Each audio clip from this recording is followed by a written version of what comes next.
But that was not always the case.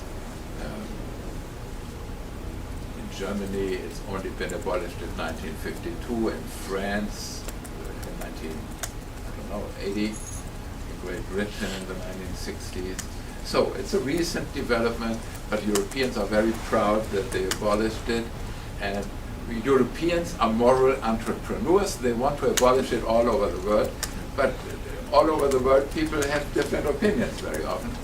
And the fact is, Amnesty International has, I think they have stopped saying that the abolition of capital punishment is an unstoppable trend. Some years ago, I think something like 3 years ago or 4 years ago, they were still maintaining the idea that, well, it's a rapid development and it will come to an end soon because ever more countries are abolishing the death penalty, and that's a beautiful thing. And they had good empirical evidence. Unfortunately, over the last years, empirical evidence is going the other way around. Just last week, India introduced the death penalty for rape of children. And in 1977, only 10 countries had the death penalty for non-violent drug offenses. Today, 33 countries have the death penalty for non-violent drug offenses. So there's a tendency to have more and more now. But it's still something like this. It's also a paradox. 2/3 of all the world's countries, they have either abolished formally the death penalty or they are not using it anymore. So 2/3, it's a 2/3 majority. Countries like Andorra, Monaco, and Liechtenstein, altogether maybe 80,000 inhabitants, they have abolished the death penalty. Germany also 80 million. But the real big countries, they have not abolished it. The United States have not, Indonesia has not, China has not, India has not. So, as it happens, 2/3 of the countries don't have the death penalty, but 2/3 of the world's population live in countries where they do have the death penalty. And things, unfortunately, seem to take a turn in the wrong direction, that more and more countries now are sort of punitive in this sense. Finally, there is the intentional killing of another human being at the sole juridical responsibility of the person who takes the other one's life.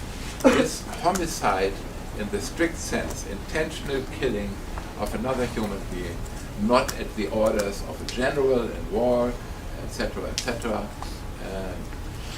That is homicide in the strict sense of the term, and that will be at the center of today's attention. Well, this was more or less the introduction. And to have a panorama of what killing entails. If you have any objection, or if you think there has been a kind of killing omitted, or if you have a strong opinion about one of these forms of killing, you're welcome to comment.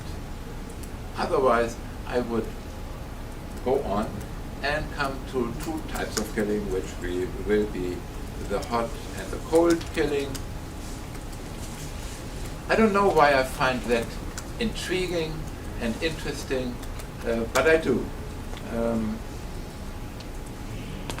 When we think of killing, or when we see killings, normally I think these killings are more of the emotional kind, where people lose their temper and they get excited and they kill out of jealousy, out of anger, out of hate. So they are deeply emotionally disturbed in that situation of killing, and they are somehow maybe losing their self-control. But then there are other kinds of killing which are completely the contrary, and where you have discipline, you obey orders, you have to remain calm, you have to concentrate, you have to focus on the act of killing, you have to do it right, you cannot have too high blood pressure, everything has to be under control. And these are two very, very opposite, diametrically opposite kinds of killing. And that's intriguing. And maybe we have to have different explanations for these two kinds. And maybe we have to have different ethical evaluations. And that might be very complicated.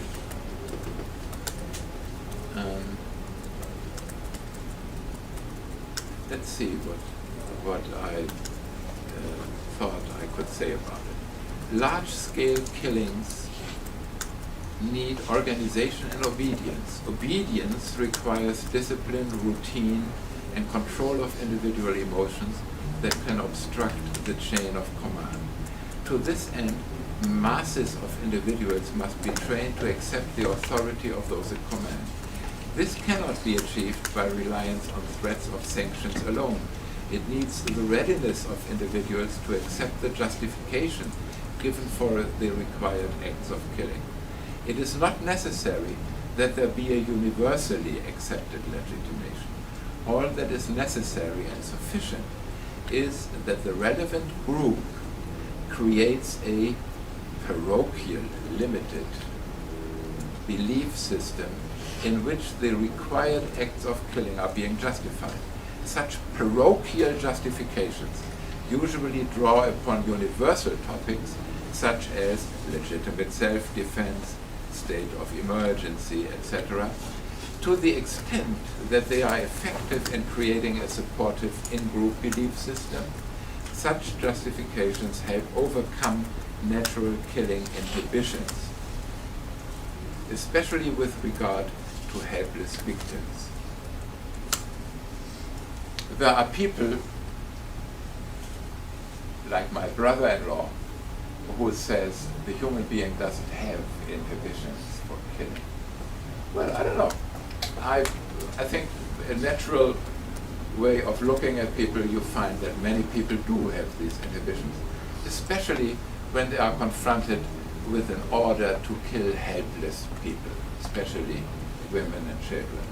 They don't normally do it lightly, and they have to overcome this opposition, this internal opposition. We will soon have a Nazi example of that. It's possible to overcome these inhibitions, but it is some work.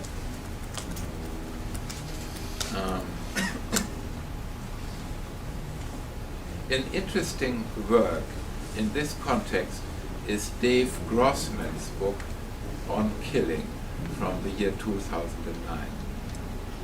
He says in the subtitle, "The Psychological Costs of Learning to Kill in War and Society," but in reality, well, it's less about the costs really and more about the benefits. He says that during World War I and II, there was a widespread phenomenon of soldiers not being able to shoot on targets, and very often they had inhibitions, and in quite a number of times they were being shot because they had these inhibitions. And he said, I think the Vietnam War was a turning point where they were getting conscious that it was important to teach people to really shoot, and shoot concentrated, focused, and not thinking about anything else. And you can do that. And he listed the conditions that are necessary to make people obedient shooters and good shooters. And that can be done, and it's not so difficult, but it has to be done in war, and he shows how to do it. It's more about that than about the cost of it. The conditions, if I remember right, are a close tie between the soldier and the authority. The guy in command must have authority over the soldier. And there must be a strong attachment between the two. A lot of respect for your coach, like in sports. Without a lot of respect for your coach, you will not be a great basketball player. Then the coach, he has to give emphasis to his orders. He cannot say, well, I hope you shoot the enemy. That's right. I hope you put the ball in the basket. No. There has to be some emotional power. There has to be determination on the side of the coach, a strong link, a strong contact between the soldier and the authority. And then, of course, you have to practice like basketball. And then one day you have to think of killing like basketball. Of course, you cannot think of the family whose provider you're going to kill. You have to possibly dehumanize, at least mentally, your object, etc., etc. And Grossman, he's been at the military, and he's been very concerned about this question, and he gives quite a good account of what is necessary and how that empirically functions, etc.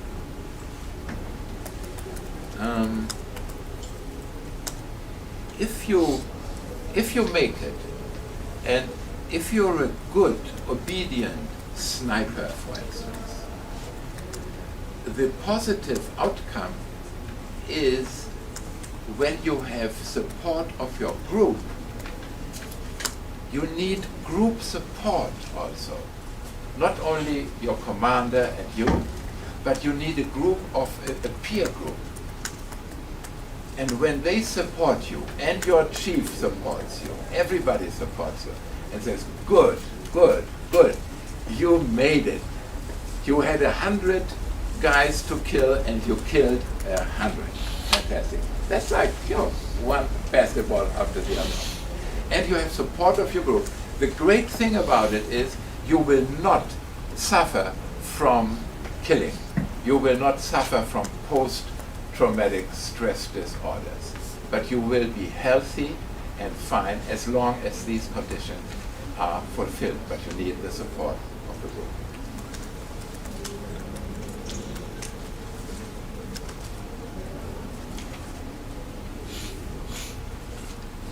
Well, there are two things. I think it would be good to show two scenes of Krzysztof Kieslowski's movie, a short film about killing from 1988. That's a good and gripping example of a hot and a cold killing. And I will try to use the trick that Mauricio has taught me a short while ago.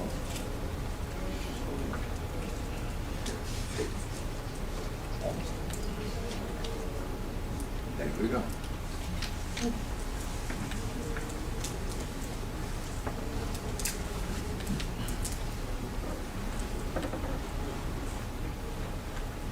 Oh, there's a whole story, of course. It's a real film.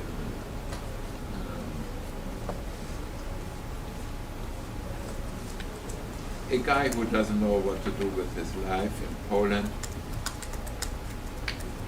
He murders a taxi driver, and then he is being sentenced to death, and he's being executed. And the first kind of killing, of course, is more or less hot. And the second, more or less cold.